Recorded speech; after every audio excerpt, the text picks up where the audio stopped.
Hi, I'm sorry, kinda low energy disappointing start, but sometimes you gotta lower your expectations. But how fitting that disappointment is the subject of this video. I got 5 movies and 4 of them were more or less disappointment.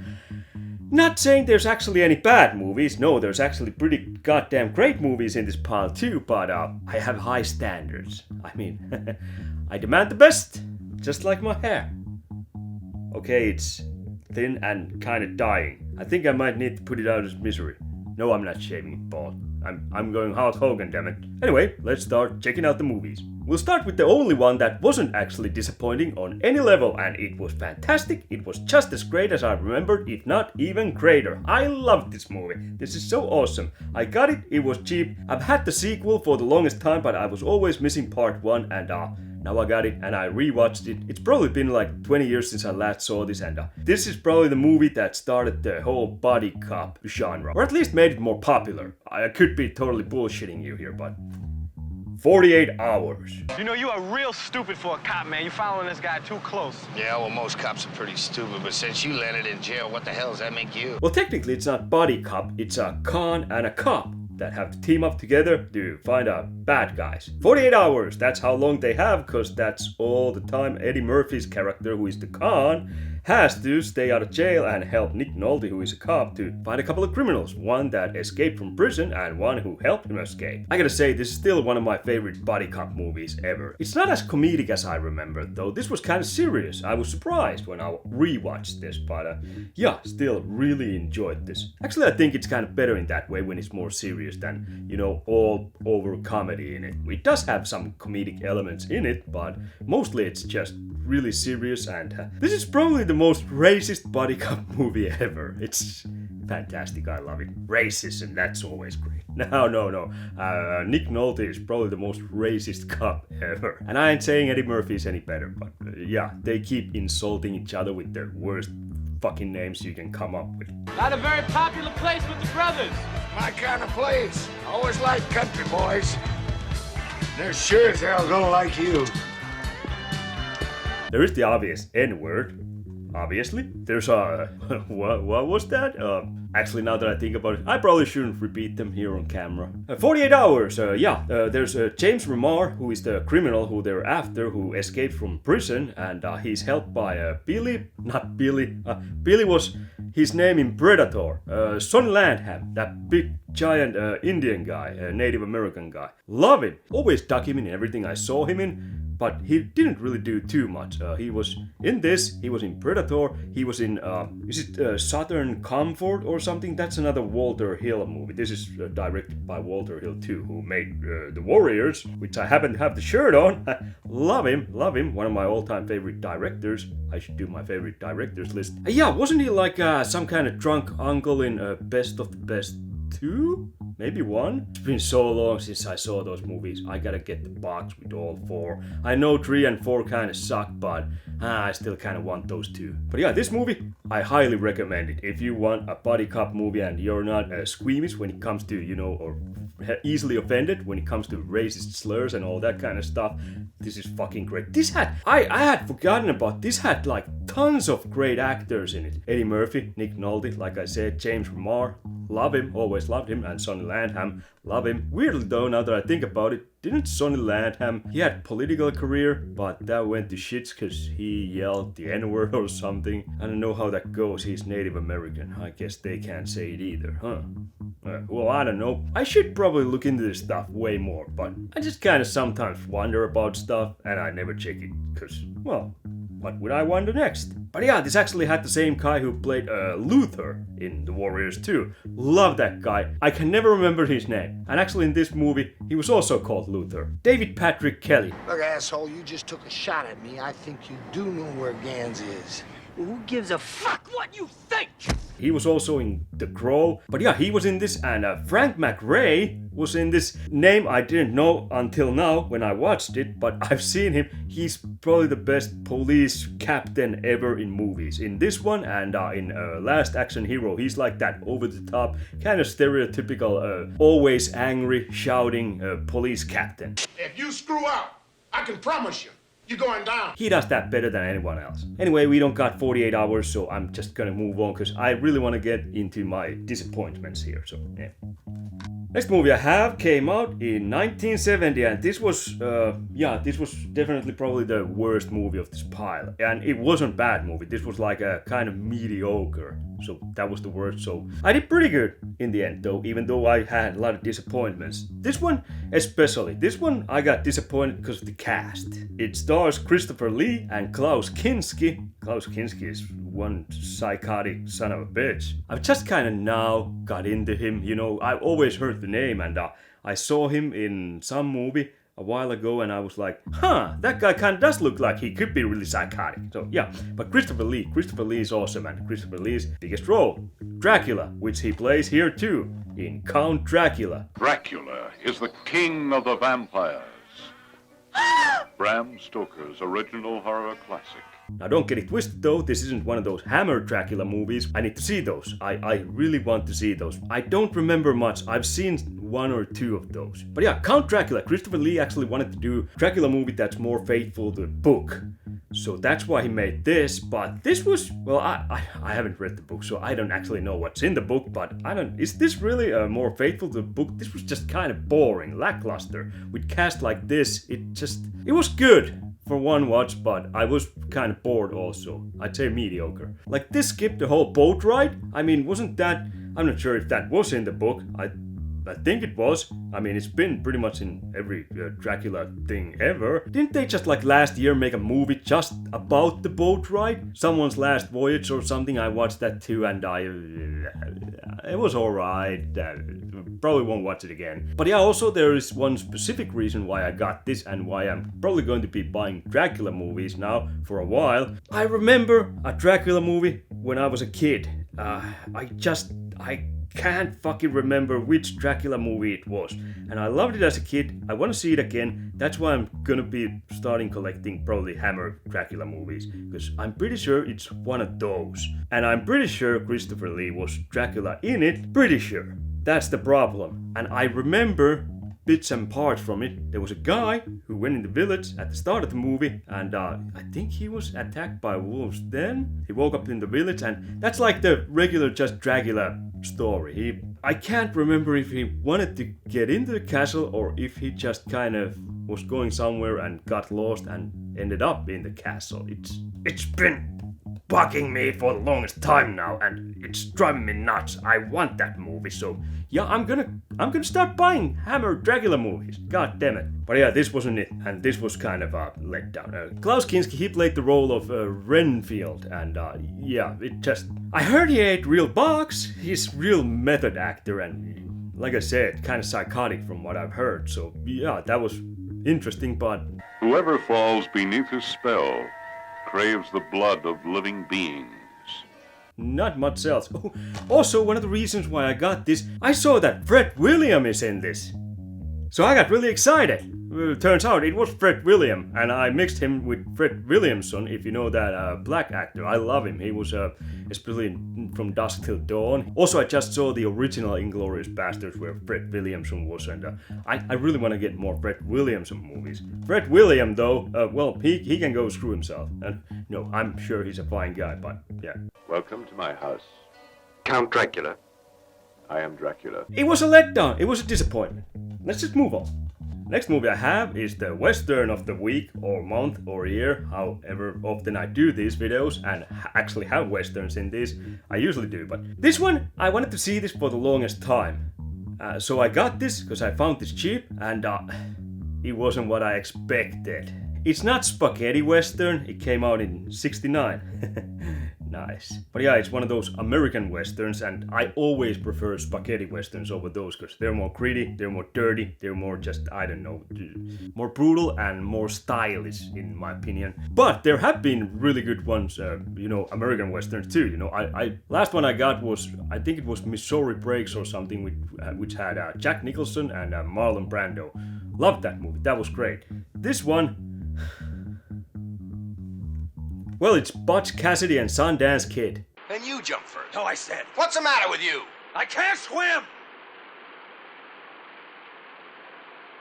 Paul Newman, Robert Redford, both great actors. This was a really good movie, I'm not saying that. I wouldn't probably call this masterpiece or great, but I'd say this is a really good movie. But I was kind of disappointed when I put this in. This wasn't really like a straightforward Western bang bang shooting shit and all that. This at times felt like a musical, and if you know me, I'm not really into musicals. I didn't actually know that it was from this movie, the famous scene that actually Leslie Nielsen parodied that in Spy Hard. In this one, Paul Newman's character is riding a bike, and he has a girl on the bike too, and they're just driving all around, and he's doing tricks with the bike, and there's the song in the background, you know, the old classic, raindrops are falling on my head.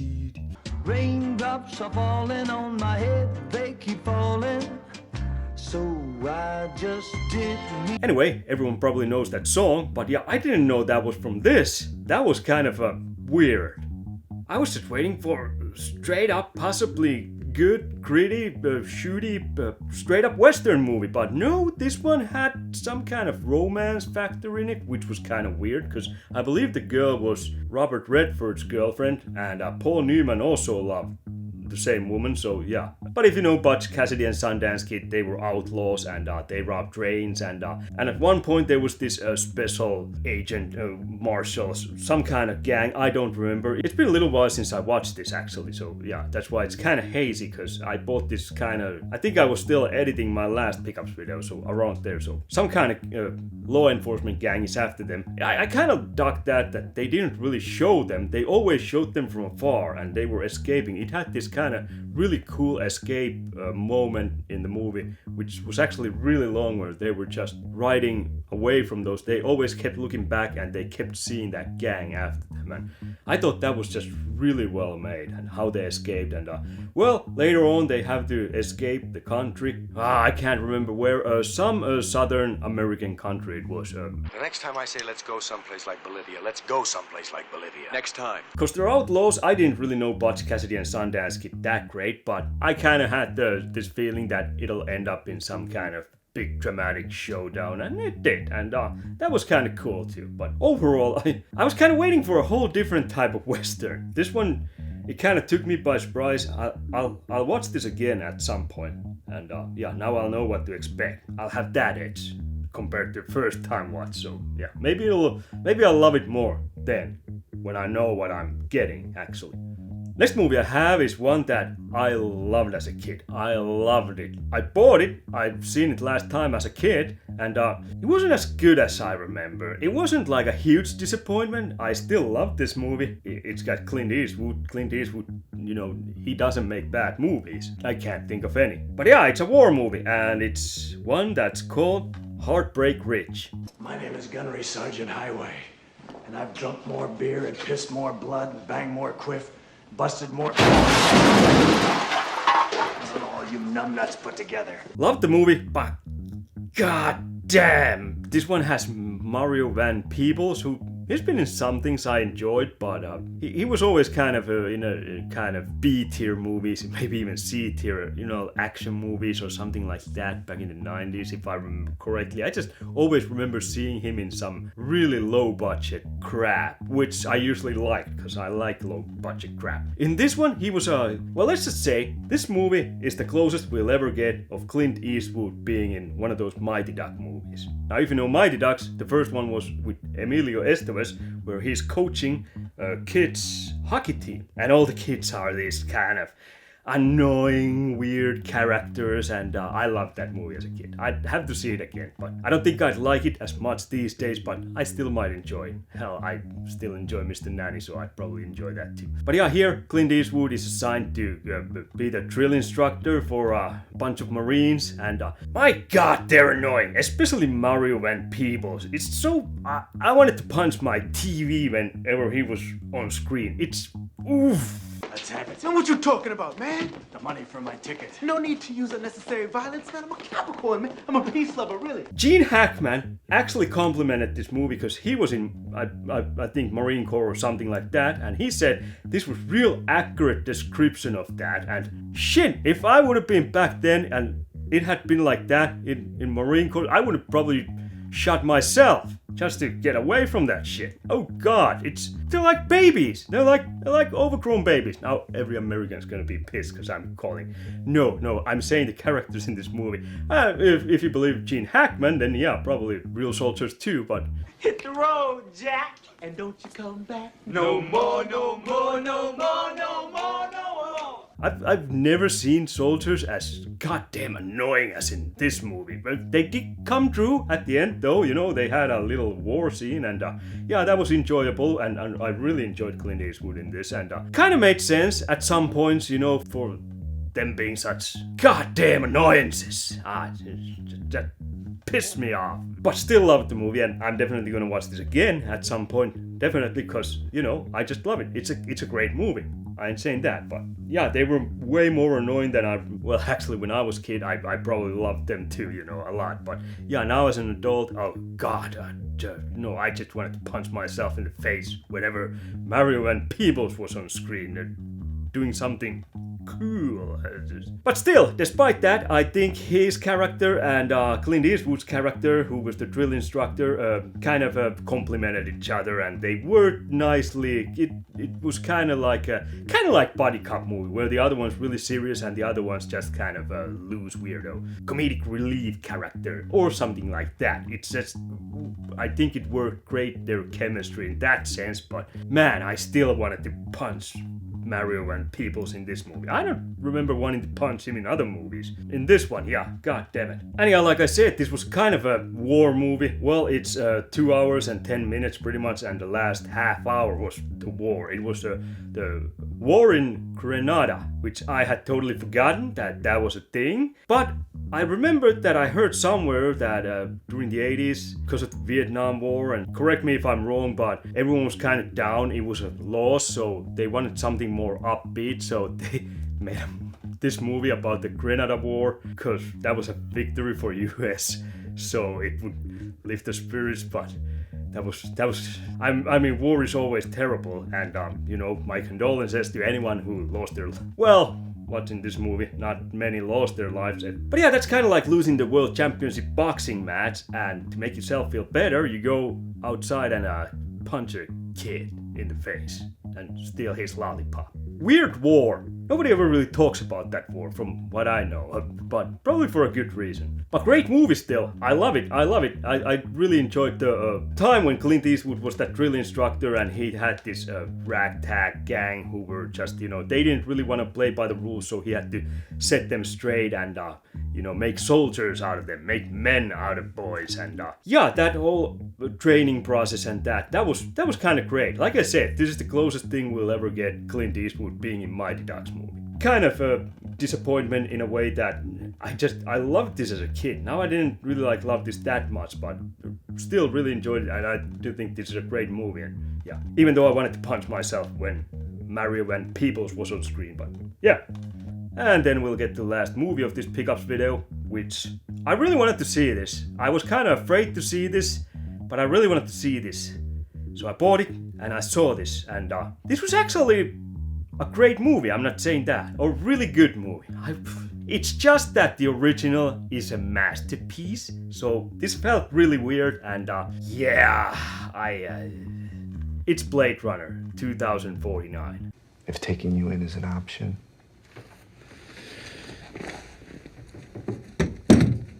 I would much prefer that to the alternative.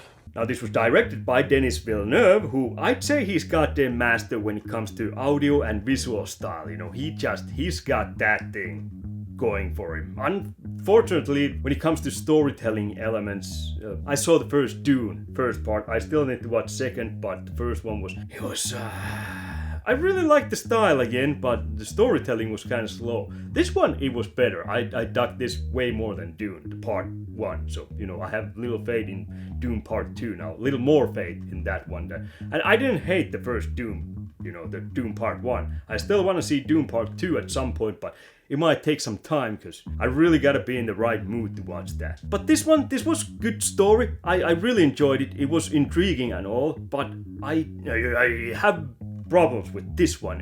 The first one was a masterpiece. It ended perfectly. It left us with a little mystery. Is Harrison Ford's character Deckard? Is he one of those replicants or not? And perfect villain Rutger Hauer. Love Rutger Hauer. Also, that had magnificent cast. This one, the cast did good job. They actually speak Finnish in this one at one point, which was kind of surprising. I was like, what? So that was kind of cool nod to, well, me personally. Jatkan Blade Runner. Mitä se on? Mennään, se on vitu vaan. It's okay. But yeah, Ryan Gosling's character is now the Blade Runner in this one, and he's also replicant. Here it's just said out loud, straightforward, so it's not like mystery like in the first one. And he's hunting down other replicants, obviously, and then suddenly there's evidence that there might be a replicant who actually gave birth. So Ryan Gosling's character is assigned to find the baby, who might be a half replicant, half human. And yeah, that's pretty much the main quest in this movie. And I don't want to spoil anything else, but the problem I have with this one, they brought back Harrison Ford's character. They ruined the mystery of the first movie, which was perfect, and then at the end they do a bait and switch, and they give us another mystery which is not even half as cool. It's still kinda intriguing, but I don't give two shits because I was too pissed because they ruined the first mystery in this one. So it's like the guy who wrote this. I don't know who wrote this. Maybe it was Ridley Scott himself. I don't fucking know. No idea. Guy who wrote this came in, watched the first Blade Runner, said, I can do better, being all cocky and bullshit. Wrote this movie, then they made this movie, and it wasn't better. I would have taken a new Blade Runner movie if it had been totally a different story from the first ones. Make your own kind of. It's a huge world. You could tell like multiple stories there. The game, Blade Runner, the game. That one kind of did its own thing, and that was I didn't finish it, but what I did play, it was fantastic. So far, I need to go and finish it, but it was kind of buggy, the game, the re-release for Nintendo Switch that I got. But yeah, this could have gone the whole other way, done something different, not include Deckard there, and kind of just shitting on one of the greatest mysteries in cinema ever told. It pisses me off. I'd say this is 8.5. The original is 9.5. So yeah, this is still a really good movie. I really did enjoy this, but I got pissed. I was disappointed. It just nope. But audio-visual style, that is off the charts in this one. It's so fantastic. Villeneuve really knows what he's doing when it comes to all the audio-visual stuff. Order to things. That's what we do here. We keep order. That's awesome. I am probably gonna watch this again. I'm just too pissed at this. And I don't know. I might at some point, but probably not. I got other stuff to watch that doesn't piss on things that I like. Yeah, I'm just gonna end this video. But yeah, 5 movies. 4 were disappointments and 1 was 48 Hours. Fuck, I love that movie. That's great. Nothing wrong with that. Eddie Murphy, Nick Nolte. They were the stars of this video. All the others were, especially Mario Van Peebles. Anyway, fuck off, and I'll fuck off, and we'll get back here when I upload more crap, and I'll be seeing you hopefully in less disappointing episode of Movie Pickups. Wouldn't that be great? I hope it'll go like that. I'm just gonna go. You have a good day. Try not to be disappointed at anything. Try not to let anything disappoint you. Hey, words of encouragement. I've never tried to end my videos like this. I feel kind of dirty now. Go suck a bag of dicks.